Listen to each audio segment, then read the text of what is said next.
Pada video kali ini, kami dari kelompok 1 English Proficiency dari kelas Y6E akan mempresentasikan dua konsep tata bahasa Inggris yang sangat penting dan seringkali menjadi tantangan, yaitu subject-verb agreement dan parallel structure. Pemahaman yang baik mengenai kedua topik ini akan sangat membantu kita dalam berkomunikasi secara efektif baik lisan maupun tulisan. Saya Olivia yang akan membantu jalannya presentasi ini sebagai moderator. Sebelum kita masuk ke materi, izinkan saya memperkenalkan anggota kelompok kami. Ada saya sendiri, Olivia, kemudian ada Nazla Azikia dan Novi Siti Holiso. Setiap dari kami telah mempersiapkan bagiannya masing-masing untuk memberikan pemahaman yang komprehensif kepada Anda. Baik, mari kita mulai dengan subject-verb agreement. Apa itu subject-verb agreement? Subject-verb agreement mengacu pada aturan bahwa subjek dan kata kerja dalam sebuah kalimat harus sesuai dalam jumlah, apakah itu tunggal atau jamak.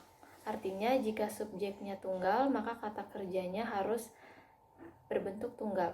Sebaliknya, jika subjeknya jamak, maka kata kerjanya juga harus berbentuk jamak. Ini adalah fondasi penting untuk kalimat gramatikal dalam bahasa Inggris.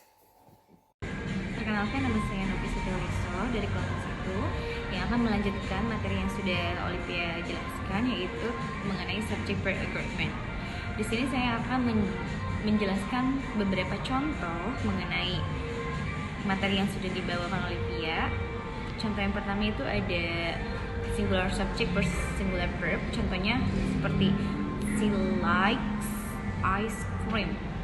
Contoh kedua itu ada plural subject plus plural verb. Kalimatnya seperti they like ice cream. Di situ sudah ada perbedaannya. Perbedaannya dari likes and like.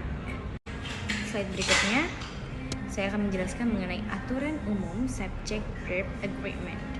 Contoh yang pertama, di sini ada subjek tunggal plus kata kerja bentuk tunggal.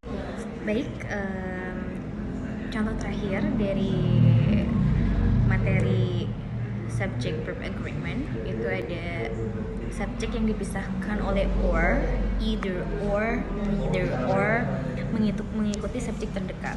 Contohnya tuh neither the teacher nor the student are present. Itu dari penjelasan subject verb agreement. Baik, selanjutnya materi tentang parallel structure. Parallel structure atau struktur sejajar mengacu pada penggunaan bentuk kata bahasa yang konsisten dalam daftar atau pernyataan yang terhubung dalam kalimat. Tujuannya adalah untuk menciptakan ritme dan kejelasan. Di sini saya akan memberikan beberapa contoh parallel structure. Yang pertama ada contoh yang salah adalah she likes dancing, to sing, and swimming. Di sini kita bisa lihat sama-sama. Terus contoh yang benarnya adalah she likes dancing, singing, and swimming. Gitu ya. Berikut materi yang sudah saya jelaskan. Selanjutnya akan dilanjutkan oleh Azkia. Baik, terima kasih untuk Novi Siti Holiso. Saya izin untuk melanjutkan presentasinya, yaitu selanjutnya ada materi aturan parallel structure, yaitu yang pertama gunakan bentuk gramatikal yang konsisten. Contohnya itu ada I like reading, writing, and drawing. Dan yang kedua itu gunakan struktur sejajar setelah kata sambung seperti and, or, and but. Dan contohnya adalah he wanted to learn how to cook, how to clean, and how to fix cars. Dan yang ketiga itu ada gunakan struktur sejajar dalam perbandingan than or as. Dan contohnya seperti she is smarter than he is. Dan selanjutnya ada manfaat menguasai parallel structure, yaitu yang pertama ada meningkatkan kejelasan dalam penulisan, dan yang kedua ada mempermudah pembaca memahami informasi, dan yang terakhir ada meningkatkan kualitas tulisan akademik. Baik, yang terakhir yaitu kesimpulannya